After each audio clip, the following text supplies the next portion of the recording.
রবিবার সন্ধ্যা এবং আরো একবার আমি অনিন্দাও এক কাপ চা আমি তোমাকে চাই নিয়ে হাজির হয়েছি আপনাদের সঙ্গে। আমার সঙ্গে আপনারা আছেন পর্দার ওপারে। প্রতি সপ্তাহে থাকেন এক একজন নতুন অতিথিকে নিয়ে আমি হাজির হই আপনাদের সামনে। সঙ্গে থাকে আপনাদের ফোন এবং আপনাদের হাতে থাকে একটা কাপ চা। এবং যে অতিথি আমার সঙ্গে থাকে তার সঙ্গে যে শুধু আমি একা আড্ডা মারি তা নয়, তার সঙ্গে আড্ডা মারেন আপনারা। আর আজকের আমার বিশেষ অতিথি MX5 এর স্টুডিওতে যিনি হাজির, তিনি আজকের আমার বিশেষ অতিথি নরেশ পাটঘরা। নরেশ দা, আপনাকে স্বাগত। নমস্কার দর্শক বন্ধু, আপনাদেরকে জানিয়ে রাখি যে আজকের যে নরেশ দা আমাদের কাছে এসেছেন, উনি সবার প্রথম একজন কবি, এবং কবির পর উনি গীতিকার, উনি নাট্যকার, উনি একজন লিরিসিস্ট, এবং উনি আরো অনেক কিছু। উনি কি কি সেটা আপনি বলবেন। আপনাকে তো প্রথমে স্বাগত জানাচ্ছি। দর্শক বন্ধুদেরকে বলবো যে আপনারা ফোন করতে পারেন 24620244 লাইভ ফোনের নাম্বার, সরাসরি ফোন করতে পারেন এবং সরাসরি ফোন করে আমার সঙ্গে এবং নরেশ দার সঙ্গে আড্ডা মারতে পারেন। নরেশ দা একাধারে এত কিছু কি করে সামলান একটা হাতে, সেটা আজকে ওনার সঙ্গে করবো। এবং তার থেকেও বড় কথা, ওনার মুখ থেকে, ওনার গলা থেকে আজকের আমরা যখন আবৃত্তি শুনবো, তেমন ওনার অনেক গানের অ্যালবাম আছে, সেসব গানের অ্যালবাম আমরা শুনবো। এবং ওনার পার্সোনাল লাইফে কি করে উনি এত ভাবনা চিন্তা করেন এবং এত কিছু একসঙ্গে কি করে সামলান, সেগুলো শুনবো। নরেশ দা, প্রথমে আপনার কাছে আসি। প্রথমেই যেটা আপনার পরিচিতি, সেটা হচ্ছে প্রথমেই আপনি একজন কবি। তো কবি হতে গেলে বিশেষ কিছু কি লাগে? আমার মনে হয় না কবি হতে গেলে বিশেষ কিছু লাগে না।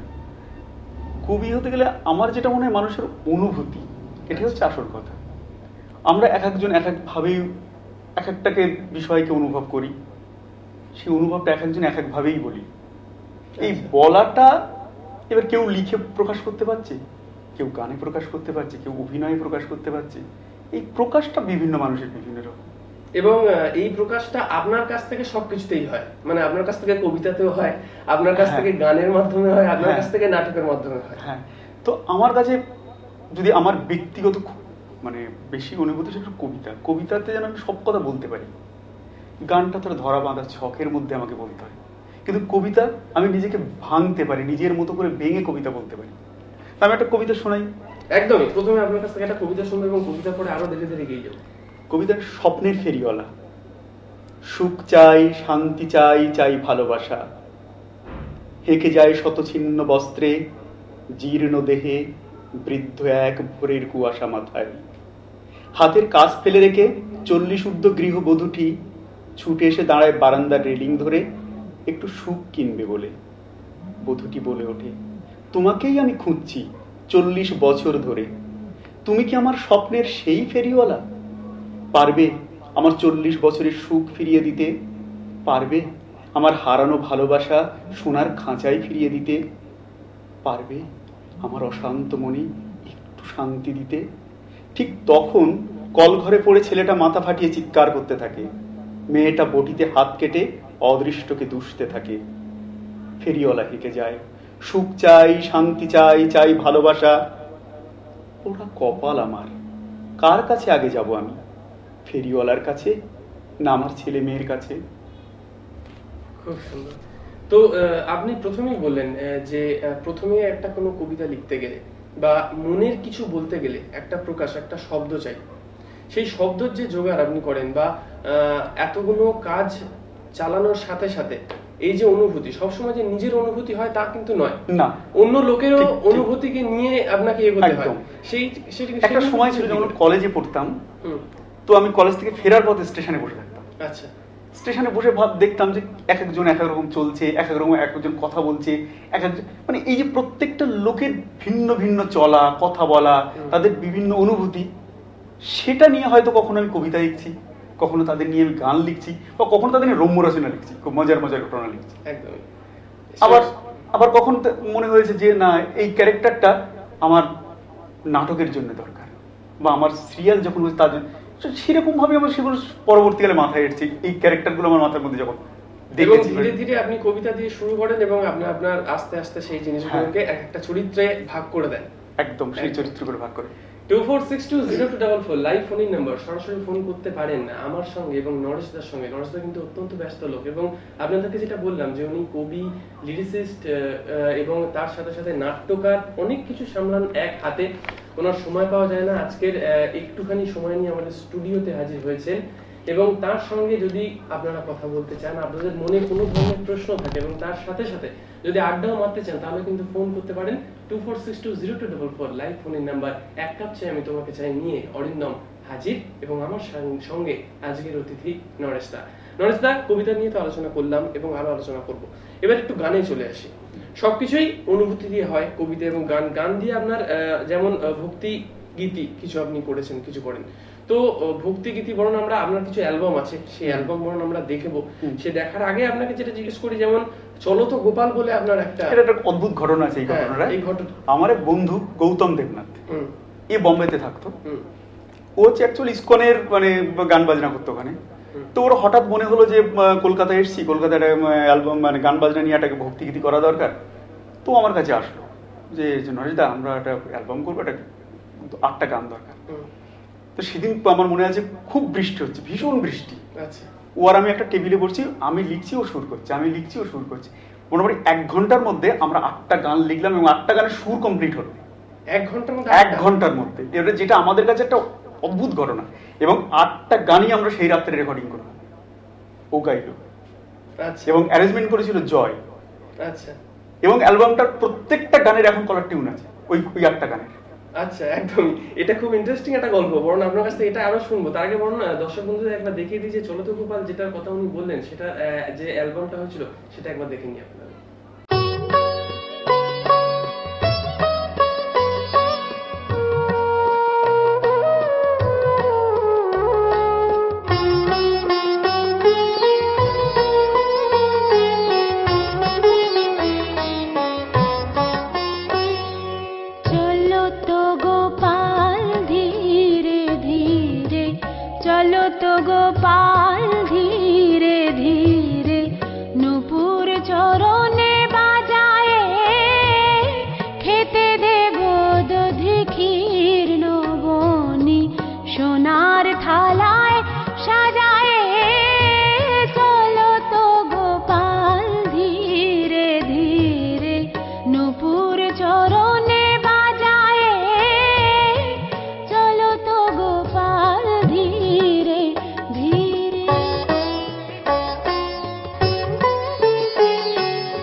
এবং এই যে ভিডিওটা আমরা দেখলাম, এটা কি যে 8টা গান লিখেছিলেন তার মধ্যে থেকে একটা গান, মানে এটা এই গানটা প্রথমে অডিও হিসেবে বেরোয়, অডিও অ্যালবামটা হিট করার পরে তখন ভিডিওটা বেরোয়, মানে সেটাও 1 বছর পরেই ভিডিওটা বেরোয় একদম। এবং প্রথমে যেটা আপনার পরিচয় মানে দর্শক বন্ধুদের কাছে, প্রথমে কবি এবং তারপরে এক এক করে সবকিছু। তো প্রত্যেকটা বিষয় নিয়ে আসছি, প্রথমে কবিতা দিয়ে শুরু করলাম, তারপর গানে এলাম। গানের ক্ষেত্রে আপনাকে বলবো যে যেমন ভক্তি গীতি, এটা একটা চলো তো গোপাল একটা ভক্তি গীতি। গানের বিভিন্ন পার্ট হয়। তো একটা মানুষ, আপনি সেখানে যেরকম আপনি কবিতা সামলাচ্ছেন, গান সামলাচ্ছেন, তার সাথে সাথে নাটক সামলাচ্ছেন, তার সাথে সাথে নিজের কিছু পার্সোনাল লাইফ আছে। এবার এই গানের মধ্যে যে বিভিন্ন পার্ট আছে, কোথায় ভক্তি গীতি, কোথাও ছোটদের গান, কোথাও রাগ, এগুলোকে আবার পার্ট ওয়াইজ করেন কি? হ্যাঁ, আমার যেমন গান আছে, যেমন বলি ভক্তি গীতি আছে, আধুনিক গান আছে, যেমন আজকাল ব্যান্ডের গান যেটা, সে টাইপেরও গান আছে, ছড়ার গান আছে। এবং সবচেয়ে অদ্ভুত ভক্তি গীতি যেটা, লোকে হয়তো শুধু শ্যামাসুন্দর লিখেছে বা শুধু রাধাকৃষ্ণ লিখেছে, আমার কিন্তু প্রত্যেকটা ঠাকুরের গান আছে। এবং প্রত্যেক ঠাকুরের উপর অ্যালবাম আছে। আচ্ছা সে আপনি যদি পদ্মা পুরাণ যান, মনসার উপরে আছে, টোটাল অ্যালবাম আছে, দুখানা অ্যালবাম আছে আমার অ্যালবাম। লোকনাথ বাবার উপরে আছে, মা অরুণাময়ীর উপরে আছে, আচ্ছা, রাধাকৃষ্ণের উপরে আছে, শ্যামা সঙ্গীত আছে, মানে প্রতিটা ঠাকুরকে নিয়ে অ্যালবাম আছে এবং যথেষ্ট জনপ্রিয় সে অ্যালবামগুলো। আচ্ছা, আর বাউলের ক্ষেত্রেও তো আমরা বাউলের ক্ষেত্রে পুরো সবাই, মানে কলকাতায় যতগুলো বাউল সিঙ্গার আছে, সনজিৎ মন্ডল, পরীক্ষিত বালা, সত্যরঞ্জন মন্ডল, সুকণ্ঠ, সুজন বিশ্বাস, এছাড়াও আরো অনেকে, শম্পা, সবাই আমার লোকগীতি গেয়েছে আমার কাছে। একদম। তো এত কিছু সামলান কি করে? এটাই একটা ব্যাপার যে সবকিছু আসলে কি করে যদি বলা হয়, গানটা আমার যদি বল খিদে, হ্যাঁ, বা গানটা আমার ভালোবাসা, প্রথম প্রেম, কিন্তু সেটার জন্য তো একটা সময় দরকার। এটার সময়টা আমার সবকিছু চলা বলা সবকিছুর মধ্যে আমি যেন তাকে অনুভব করি। কবিতা, গান, সে আমি চলতে চলতে গান লিখে ফেলি। যেমন আমার ছড়ার গান আছে, এই রিসেন্ট বেরিয়েছে 50টা ছড়ার গানের অ্যালবাম। আমার নাতি আছে, মানে আমার ভাগ্নির ছেলে, বাবু ওর নাম। আমি ওর সঙ্গে খেলতে খেলতে 50টা ছড়ার গান লিখেছি। আচ্ছা, এবং ওকে নিয়ে হয়তো 15খানা 20খানা ছড়ার গান ওকে নিয়েই আছে। মানে যখনই আপনি কাউকে সামনে থেকে দেখছেন, তার যে কাজকর্ম, সেই জিনিসটা আপনার মধ্যে সবসময় হচ্ছে, যেটাকে নিয়ে কিছু করা যায় কিনা, একদম শব্দের যে খেলা, সেটা সবসময় আপনার মধ্যে চলছে। যেমন প্রথম যে কবিতাটা শোনালাম, এটা অ্যাকচুয়ালি কবিতাটা আমার দিদিকে নিয়ে লেখা। আচ্ছা, দিদির যে জীবন যন্ত্রণা, সেটার উপরে কবিতাটা লিখেছিলাম, স্বপ্নের ফেরিওয়ালা। আচ্ছা।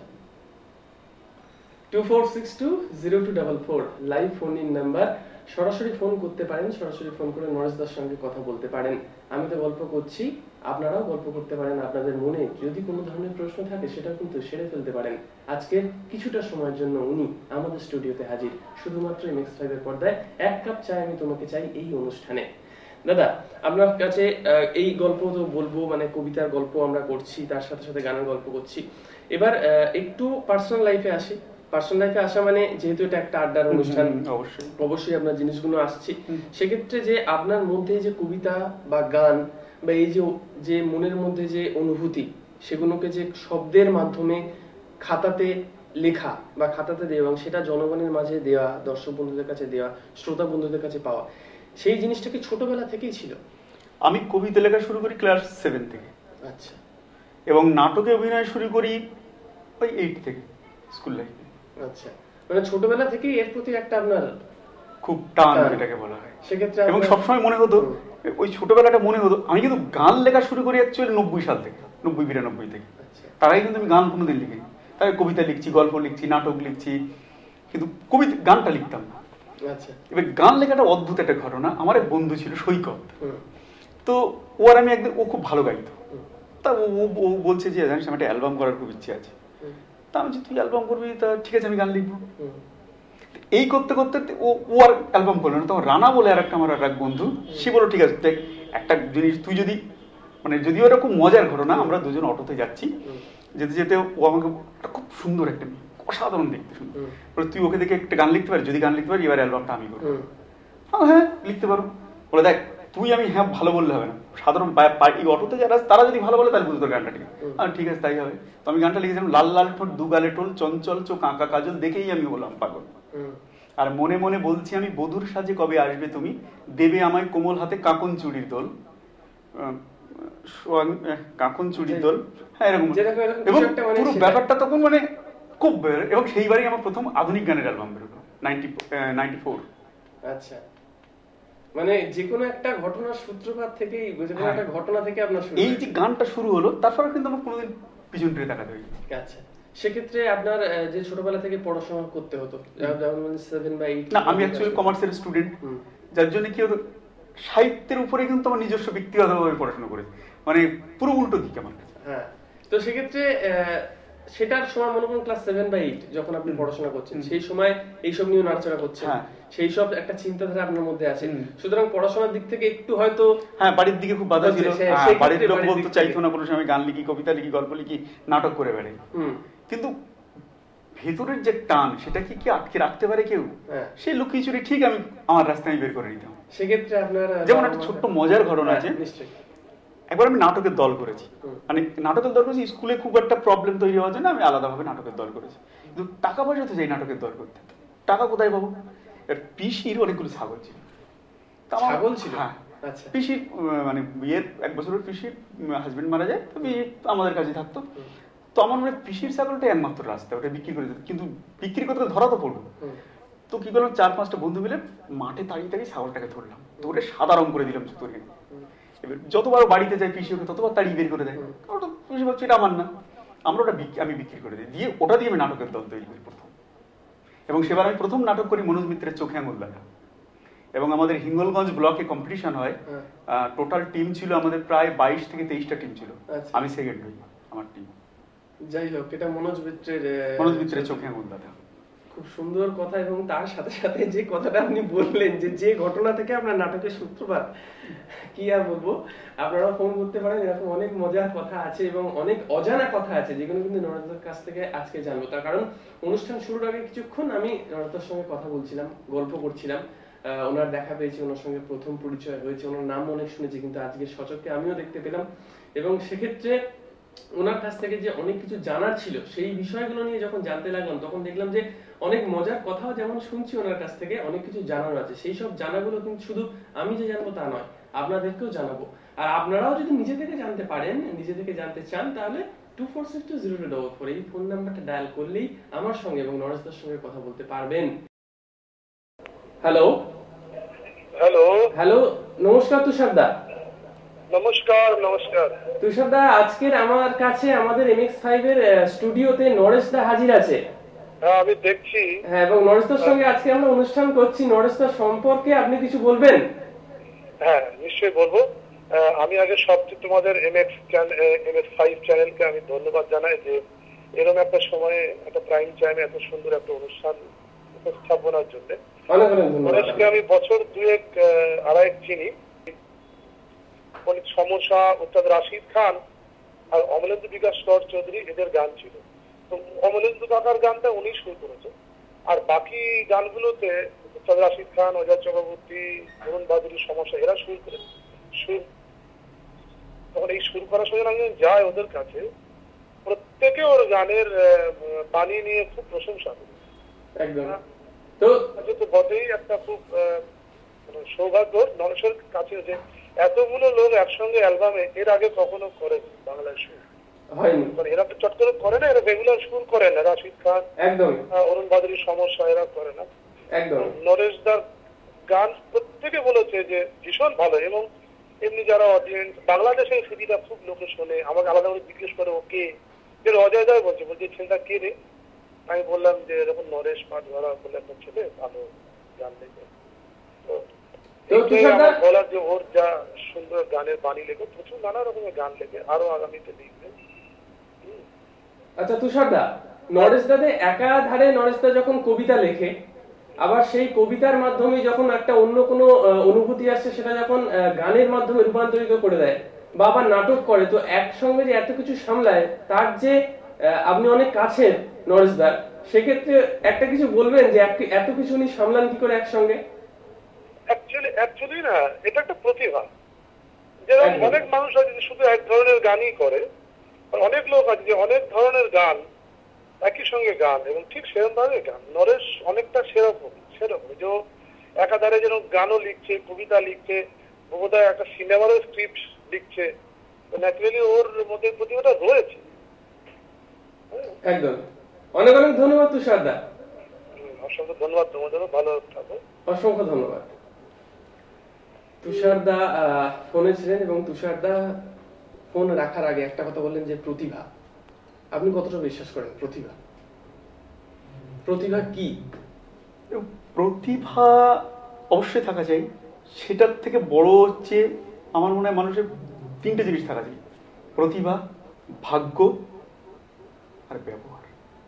3টের সমন্বয়ে একজন শিল্পী। সম্ভবত শিল্পীর থেকে বড় একজন মানুষ হওয়া যায়। এই যে 3জন ভালো ব্যবহার, মানুষ ভালো হলেই তবে তার ব্যবহার। তো ভালো ব্যবহার হলে মানুষের ভালোবাসা পাওয়া যায়, ভালোবাসাটা মানুষকে অনেক উপরে তুলে দেয়। সত্যি, তখন শিল্পী সত্তাটাকে মনে হয় আরো পুরস্কৃত করার জায়গা পাওয়া যায়। একদম। আপনার সঙ্গে আলোচনা করব, গল্প করব, কিন্তু একটা গান দেখবো আরো। তার কারণ নরেশদার প্রচুর গান আছে, নরেশদার প্রচুর ভিডিও অ্যালবাম আছে, যার মধ্যে একটা রাগের বিরোহিনী চাঁদ আছে।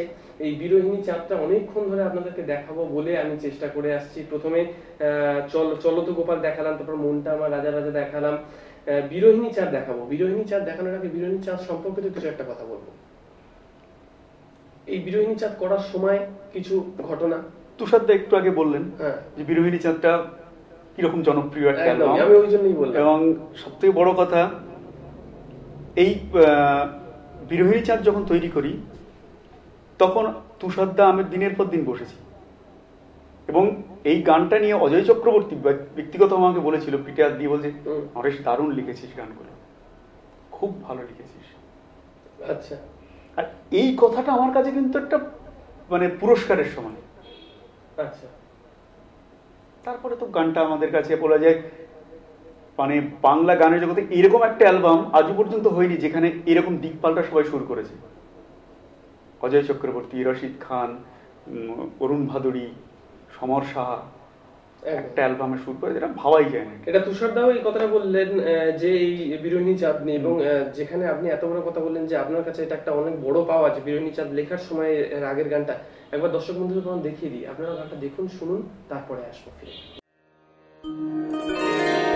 বিরোহিনী চাঁদ কত নিশি, বিরোহিনী চাঁদ কত নিশি, বিরোহিনী চাঁদ কত নিশি, বিরোহিনী চাঁদ কেঁদে কেঁদে গেছে ফিরে, কাছে আজ পায়নি তবু তার প্রিয় রে।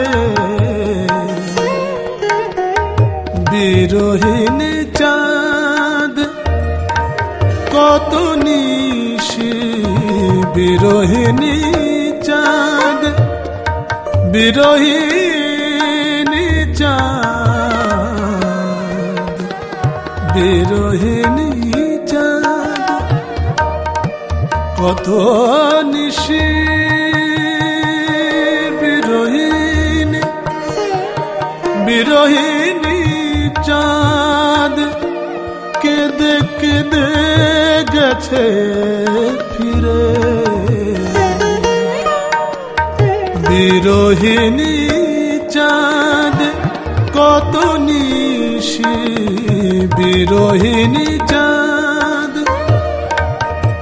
বিরোহিনী,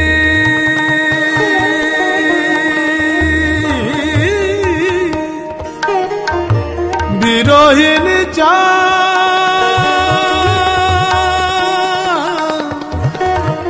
বিরোহিনী চাঁদ, বিরোহিনী চাঁদ কত নিশি, বিরোহিনী চাঁদ।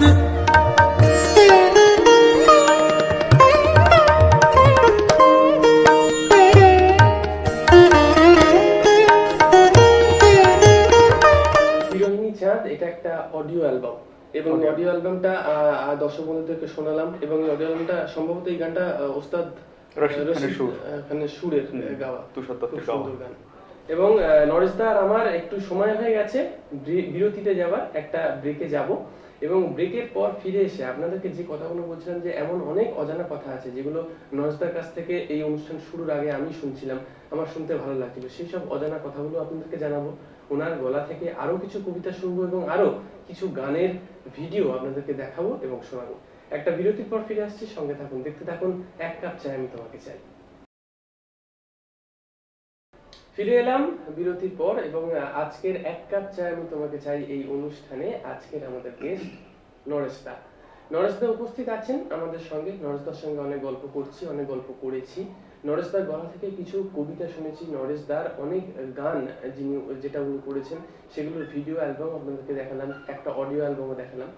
ওনার সম্বন্ধে আরো কিছু বলবো, ওনার সঙ্গে গল্প করব, কিছু মজার কথা বলবো যেটা আমি খবর পেলাম এবং বললাম যে অনুষ্ঠান শুরুর আগে জানতে পেরেছিলাম এবং মাঝখানে যখন বিরতিতে গেছিলাম তখন নরেশদার কাছ থেকে কিছু কথা শুনলাম, সেগুলো আপনাদের সঙ্গে শেয়ার করব, অবশ্যই করব। অনুষ্ঠান যখন এসেছি আপনাদের সঙ্গে আলোচনা করার জন্য, আড্ডা মারার জন্য, আড্ডার অনুষ্ঠানে অবশ্যই করব, কিন্তু একটা গান আগে আরো একটা দেখে নেবো এবং সেই বিষয়ে নরেশদার সঙ্গে একটু কথা বলে নিই।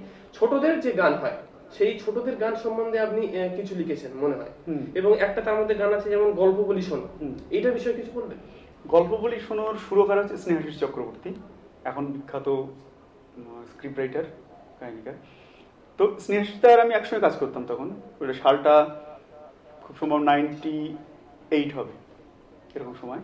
তো সে সময় স্নেহাশিস দ্বারা আমি ভাবলাম যে বাচ্চাদের উপর সাধারণত কেউ কাজ করে না সেভাবে, তো চলো আমরা একটা কাজ করি। তো তখনই সেই ভাবনা থেকেই আমরা কাজ করেছিলাম ছড়ার গান, গল্প বলি শোনো বলে একটা অ্যালবাম বের করেছিলাম। আচ্ছা, তো সেটাই গল্প বলি শোনো, একটা বাচ্চাদের একটা গল্প বলি শোনোটা একটা গল্প বলতে বলতে মানে রাক্ষস খক্ষসের গল্প বলতে বলতে এরকম বাচ্চাদের একটা বোঝানো। কিছু। বরং এটা দর্শক বন্ধুরা আপনারা একবার দেখে নিন এবং তারপরে আলোচনা আসবো। গল্প বলি শোনো এর ভিডিও অ্যালবামটা আপনাকে দেখাচ্ছি।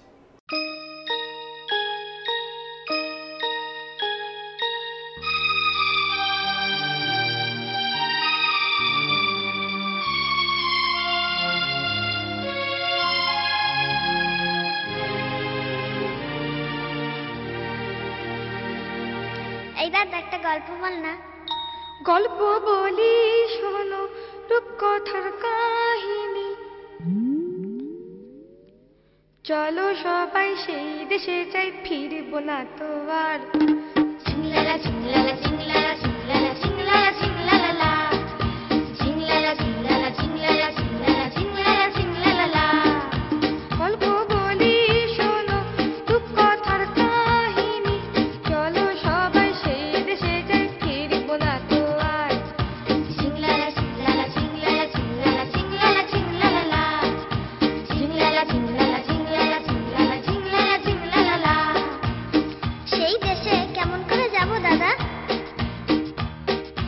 পক্ষীরা যে চেপে টপকে মেঘের পাহাড়, উড়ে যাবো 7 সমুদ্র 13 নদীর পার। ঝিংলালা ঝিংলালা ঝিংলালা ঝিংলালা ঝিংলালা ঝিংলালা ঝিংলালা ঝিংলালা ঝিংলালা ঝিংলালা ঝিংলালা ঝিংলালা।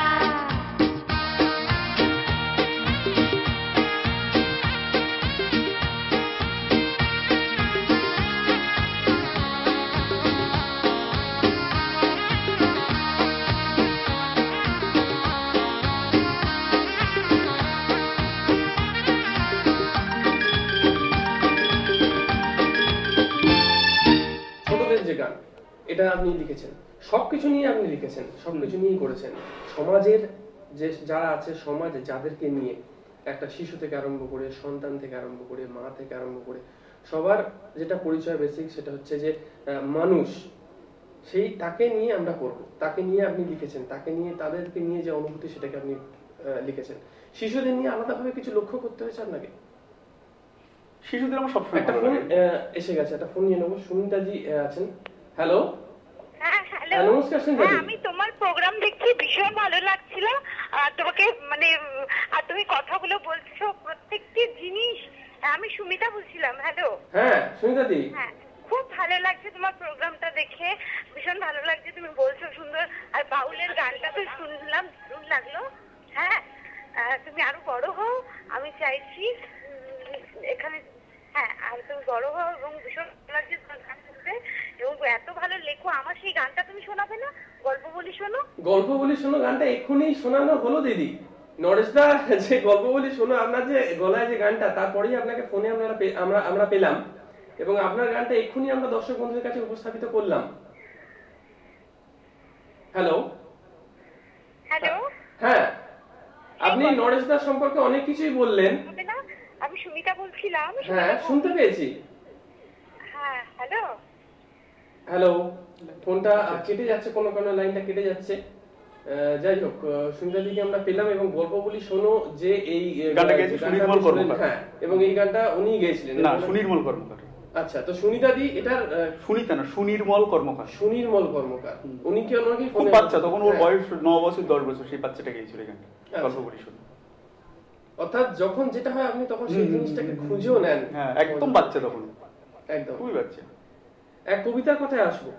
কবিতার কথায় আসার আগে আরো একটা কথা বলি, যে দর্শক বন্ধুদেরকে জানিয়ে রাখি, যে আপনাদেরকে জানাই যে যখন নরেশদার সঙ্গে অনুষ্ঠানের আগে কথা বলছিলাম বা এখন অনুষ্ঠানের সঙ্গে কথা বলছি, যখন নরেশদার যেসব কবিতা লেখার ডায়েরি আছে সেসব ডায়েরির দিকে আমি লক্ষ্য করছিলাম। নরেশদাকে জিজ্ঞেস করলাম, নরেশদা যখন যেসব কবিতা লেখা আছে, কিছু লেখা আছে মা, কিছু লেখা আছে আমাদেরকে শোনাবে সন্তান বলে, যখন কবিতাটা উনি লিখেছেন কবিতার তলায় লেখা আছে রচনা বলে তারিখটা দেওয়া আছে, যেটা সাধারণত দেওয়া থাকে, এবং দেওয়া আছে রাত্রি। এবং সেক্ষেত্রে কোথা থেকে উনি লিখেছেন, কলকাতা 84, কোথাও কোথাও কলকাতা 82, কলকাতা 79, এবং তারপর একটা সই।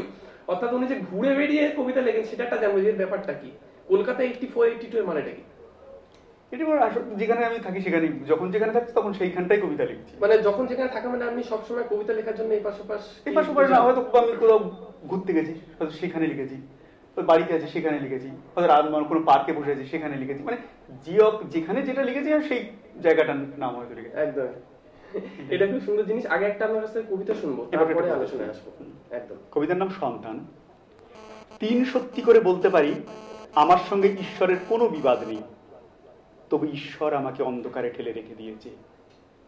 বাইরের আকাশে আলো দেখে ভাবি, সে বুঝি আমার ভিতরে প্রকাশ হবে, আমি তার সান্নিধ্য পাব। কিন্তু আমি অন্ধকারের মধ্যে বাড়তে থাকি, ছুটতে থাকি, ঈশ্বরকে স্পর্শ করব বলে, মুক্তির আলোয় তার সঙ্গে লীন হব বলে। তবু ঈশ্বর আমাকে ত্যাগ করেছে, তাই আজও আমি দুঃখ, যন্ত্রণা, কান্না বুকে চেপে ঘুমিয়ে পড়ি। ঘুম থেকে উঠে ঈশ্বরকে প্রার্থনা জানাই, তোমার সন্তান বলে স্বীকার করো আমাকে। খুব সুন্দর। প্রথমে মা দিয়ে শোনালেন, মা দিয়ে শোনা, এবং তারপরে সন্তানকে দিয়ে শোনালেন। সন্তান মানে আমরা বলতে চাইছি সন্তান, আমরা সবাই ঈশ্বরের সন্তান।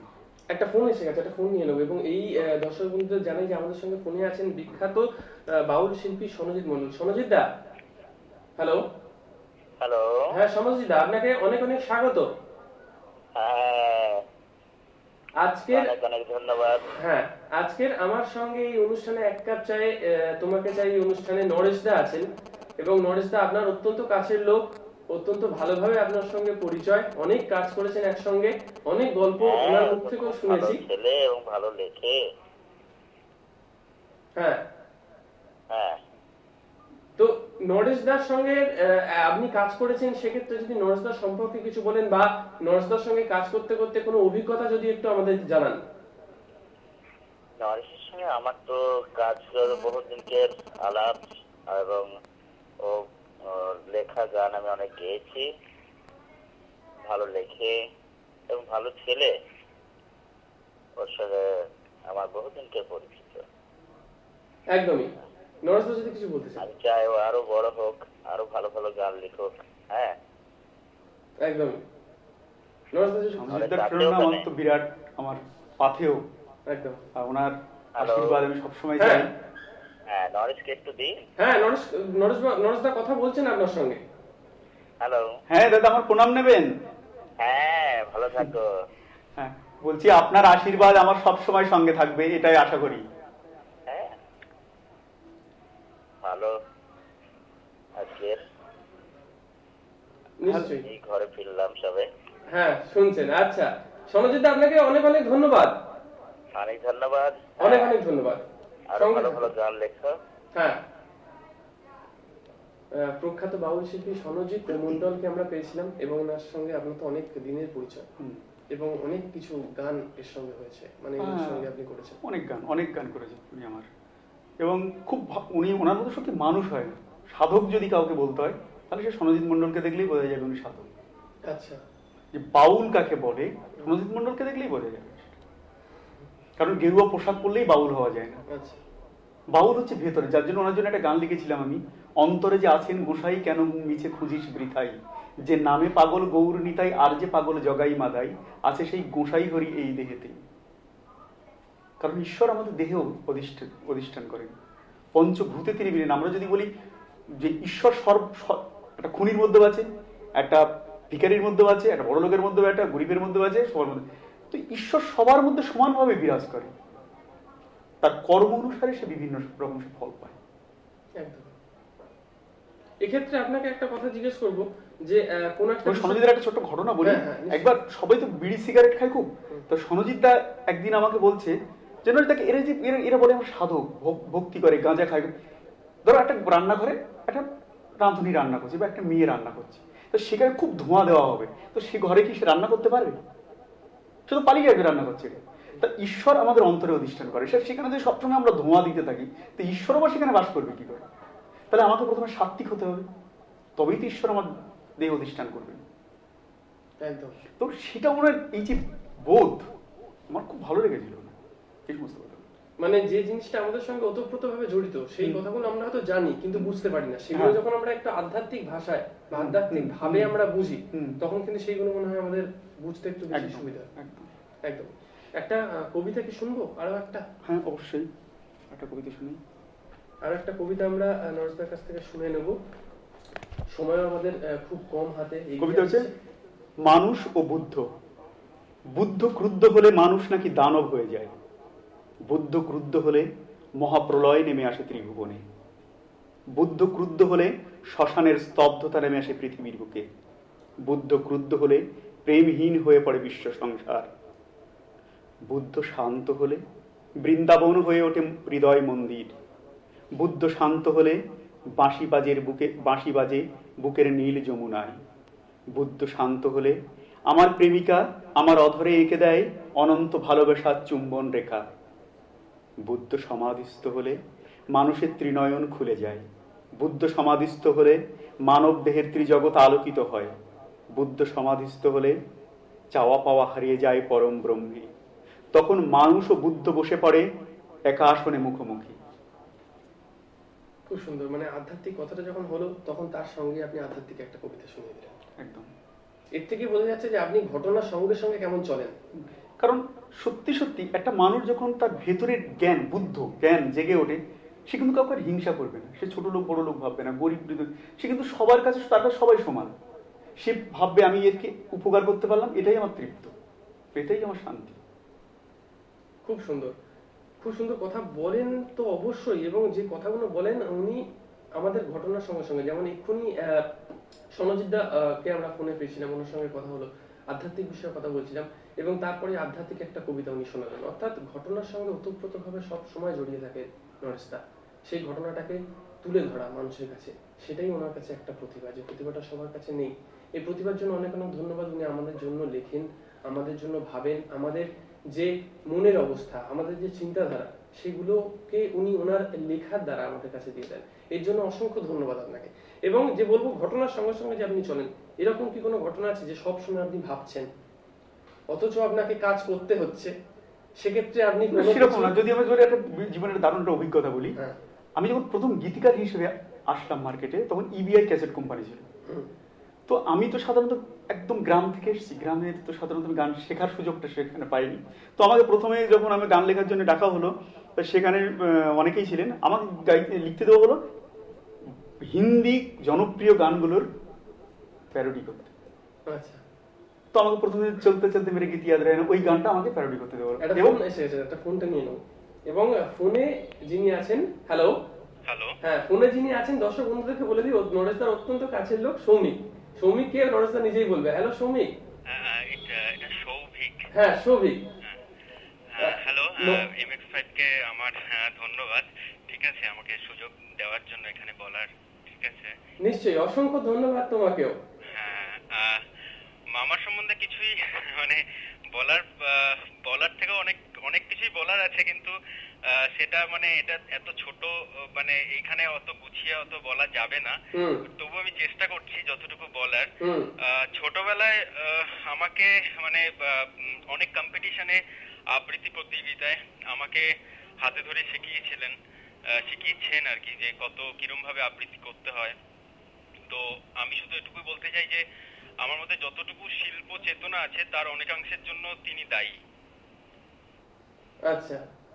এন্ড উনি অবশ্যই অনেক বড় মানুষ, ঠিক আছে। হ্যাঁ, মতামতের মিল তো সবার মধ্যে হয় না, বাট থিং ইজ দ্যাট ওনার মতামত অনেক গুরুত্বপূর্ণ, এবং উনি যেরকম ভাবে আমাকে বিল্ড করতে চান, আমাকে তৈরি করতে চান, এবং ওনার টোটাল শিল্প সৃষ্টির মধ্যে তো এগুলো থেকে অনেক কিছু শেখার আছে, যেটা অবশ্যই আমি চেষ্টা করি তাকে তাকে ট্র্যাক করার, তার প্রত্যেকটা মুভমেন্টগুলোকে ট্র্যাক করার।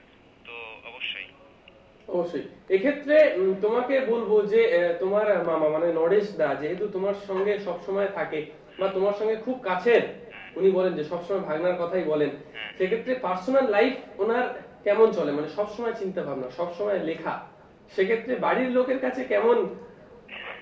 না, এটা অনেক মানে আমি কোন ভাবে বলবো, মজা হবে বলতে পারি এটুকুই যে বেশিরভাগ সময় আনমনা থাকেন, ঠিক আছে, মানে এত চিন্তা ভাবনার মধ্যে থাকেন তো ন্যাচারালি আনমনা থাকার কারণে অর্ধেক পারিবারিক কথাই তো হয়তো ওনার কানে ঢোকে না, ঠিক আছে, তো আমাদের আবার ফোর্সফুলি সেই ব্যাপারগুলোকে শোনাতে হয়।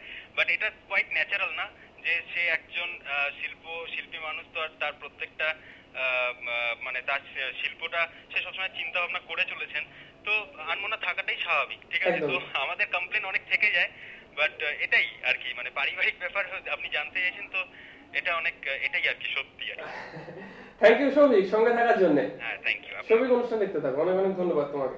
সৌভিক ছিল ফোনে, এবং সৌভিক যেটা বললো আনমনা, আনমনার একটা কথা আপনাদেরকেও জানিয়ে রাখি যে নরেশদার এখন অনেক ঘটনা আছে, এরকম ঘটনা বলতে বলতে সকাল থেকে সন্ধ্যে, সন্ধ্যে থেকে রাত, রাত থেকে পরদিন ভোর হয়ে যাবে, তাই সেগুলো বলতে পারবো না। কিন্তু একদিন এরকম রাত থেকে ভোর হওয়ার ঘটনা একটা নরেশদার আমি বরং আপনাদেরকে শোনাবো না, নরেশদা নিজেই বলবেন। নরেশদা নিজেই একটুখানি বলুন যে এই কথা। নরেশদা এক্ষেত্রে বলবো যে সত্যি এটা নরেশদার ভাগনা যেটা বললো, আমাদের ক্ষেত্রে যেটা আপনাদেরকে বললাম যে আমাদের ক্ষেত্রে এটা অত্যন্ত বড় পাওয়া, যেখানে নরেশদা আমাদের মনের কথা, আমাদের জীবনের কথা, আমাদের যে চরিত্র, আমাদের যে চারিত্রিক বৈশিষ্ট্য, সেই সবগুলোকে প্রত্যেকটা মানুষের কাছ থেকে, সেটা শিশু হোক, সেটা সন্তান হোক, সেটা মা হোক, সেটা মানুষ হোক, সেটা গায়ক হোক, সেটা গায়িকা হোক, সেটা নাট্যকার হোক, যেই হোক না কেন, প্রত্যেকের যে মনের মধ্যে যে চিত্র, প্রত্যেকের মনের মধ্যে যে ছবি, সেই ছবিটা কলমের মাধ্যমে তুলে ধরে আমাদের কাছে, শুধুমাত্র আমাদের জন্য। তার চিন্তাধারাটা শুধু আমাদের জন্য ডেডিকেট করেন উনি, সেগুলোকে আমরা জানতে পারি, সেগুলোকে আমরা বুঝতে পারি যখন তার লেখাগুলো পড়ি। আপনারা যারা পড়েছেন নিশ্চয়ই বুঝবেন, আর যারা পড়েননি তারা অবশ্যই পড়ুন, তারা কিন্তু বুঝবেন যে নরেশদা কি, কেন লেখে, কি জন্য লেখে, মানুষের মনে কত ধরনের রূপ থাকে, মানুষের মনে কত ধরনের চিত্র থাকে, সেই চিত্রগুলোকে বাস্তবায়িত করতে গেলে আমাদেরকে কতটা চিন্তা করতে হয়। যতক্ষণ না সেগুলো পড়বেন, যতক্ষণ না সেগুলো জানবেন, ততক্ষণ পর্যন্ত কিন্তু সেগুলোকে রিয়েলাইজ করা যাবে না। আর সেগুলোই কিন্তু নরেশ পাঠঘরা অর্থাৎ আমাদের নরেশদা করে থাকেন, এবং করে থাকেন বলেই হয়তো কোনো কোনো সময় একটু আনমনা থাকেন। সেই আনমনাটা থাকাটা স্বাভাবিক অবশ্যই, কিন্তু করেন উনি আমাদের জন্য।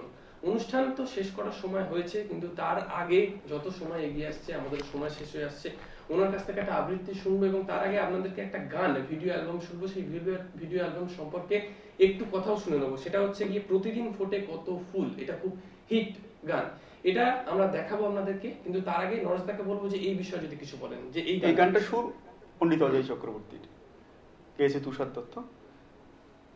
মানে অজয় চক্রবর্তী নিজে এই গানটা নিয়ে আমাকে বলেছিল, নরেশ খুব ভালো কথা লিখেছিস, এবং একদম পুরো শিল্পীদের মনের কথাটাই তুই লিখেছিস, এবং আমি গানটাতে সুর করে খুব মজা পেয়েছি। একদম, এটা মানে প্রত্যেকের কাছ থেকেই একটা, আপনার যখনই আপনি কিছু করেছেন একটা বড় পাওয়া হয়েছে, বড় পাওয়া হয়েছে, এবং বড় বড় মানুষদের কাছ থেকে পাওয়া হয়েছে। একদম। দর্শক বন্ধুরা, আপনাদেরকে বরং এই ভিডিও অ্যালবামটা একবার দেখে নিন এই ভিডিও অ্যালবামটা। প্রতিদিন ফোটে কত ফুল,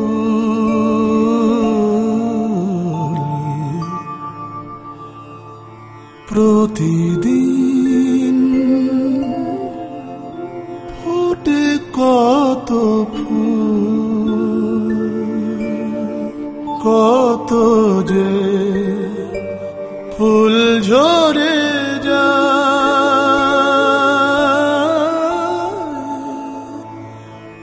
পৃথিবীর কিবা আসে যায়,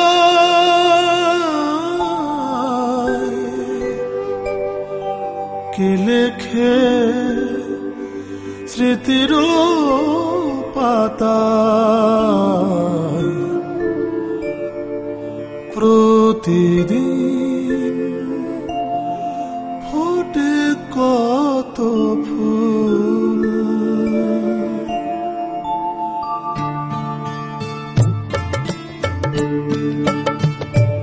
প্রতিদিন ফোটে কত ফুল, কত যে ফুল ঝরে যায়, প্রতিদিন ফোটে কত ফুল, কত যে ফুল ঝরে যায়। পৃথিবীর কিবা আসে যায়, কে লেখে স্মৃতির পাতায়, প্রতিদিন ফোটে কত ফুল। কতদিন ফোটে ফুল, খুব সুন্দর গান। অসংখ্য ধন্যবাদ আপনাকে। একটা আবৃত্তি আপনার কাছ থেকে শুনে নেব, কারণ আর আমাদের সময় প্রায় শেষ হয়ে এসছে। একটা আবৃত্তি আপনার কাছ থেকে শুনে নেব। দর্শক আমি নজরুলের একটা কবিতা শোনাচ্ছি। একদম। আয় বেহেশ থেকে যাবি আয়, প্রাণের বুলন্দ দারোয়া যায়, তাজাবো তাজার গাহিয়া গান, চিরতরুণের চিরমেলায়। আয় বেহেশ থেকে যাবি আয়। যুবা যুবতীর সে দেশে ভিড়, যেতে নারে সেথা বুট্ঠা পীর, শাস্ত্র শকুন জ্ঞান মজুর, যেতে নারে সেই হরিপরীর, শরাব শাকিরি গুলিস্তায়। আয় বেহেশ থেকে যাবি আয়। সেতা হরদম খুশির মৌজ, পিরিহানে কালো আখির ভৌজ, পায়ে পায়ে সেতা আরজি পেশ, দিল চাহে সদা দিলা ফরজ, পিরানে পরাণ বাঁধা সেথায়। আয় বেহেশ থেকে যাবি আয়। করিল না যারা জীবনে ফুল ভুল, দলেনি কাঁটা ছিঁড়েনি ফুল, দারোয়ান হয়ে সারা জীবন আগুলিল বেড়া ছুল না গুল, যেতে নারে তারা এই জলসায়। আয় বেহেশ থেকে যাবি আয়।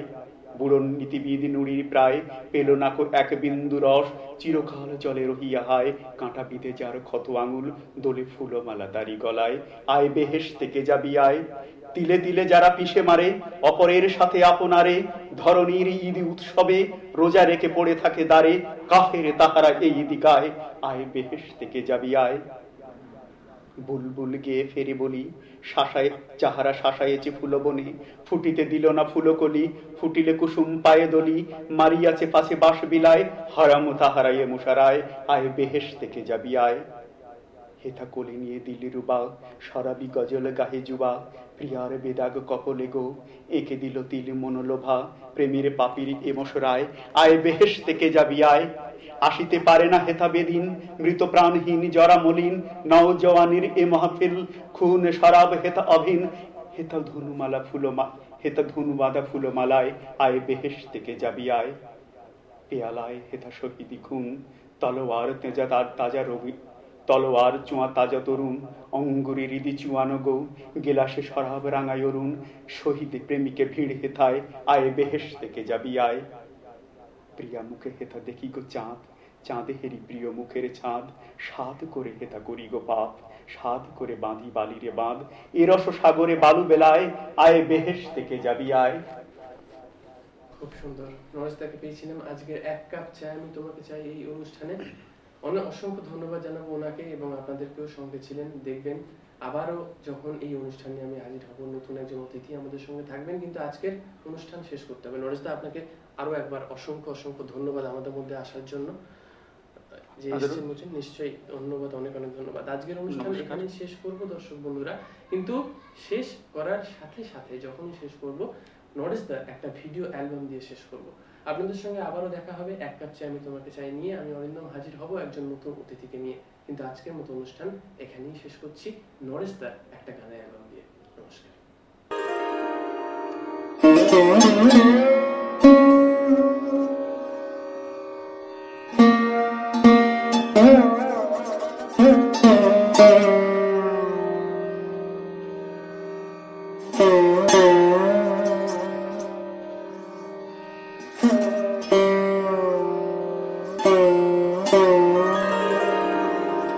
ঝিম ঝিম বরসাতে কেন এলে না? বরসাতে কেন এলে না, ঝিম ঝিম বরসাতে কেন এলে না, তুমি ছাড়া কিছু ভালো লাগে না, তুমি ছাড়া কিছু ভালো লাগে না। ঝিম ঝিম বরসাতে কেন এলে না, ঝিম ঝিম বরসাতে কেন এলে না, তুমি ছাড়া কিছু ভালো লাগে না, তুমি ছাড়া কিছু ভালো লাগে না। ঝিম ঝিম বরসাতে কেন এলে না, ঝিম ঝিম বরসাতে কেন এলে না, কেন এলে না, এলে না, কেন এলে না,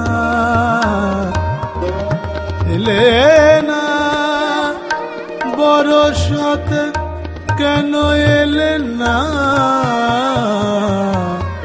ঝিম ঝিম বরসাতে কেন এলে না, ঝিম ঝিম বরসাতে কেন এলে না, তুমি ছাড়া কিছু ভালো লাগে না।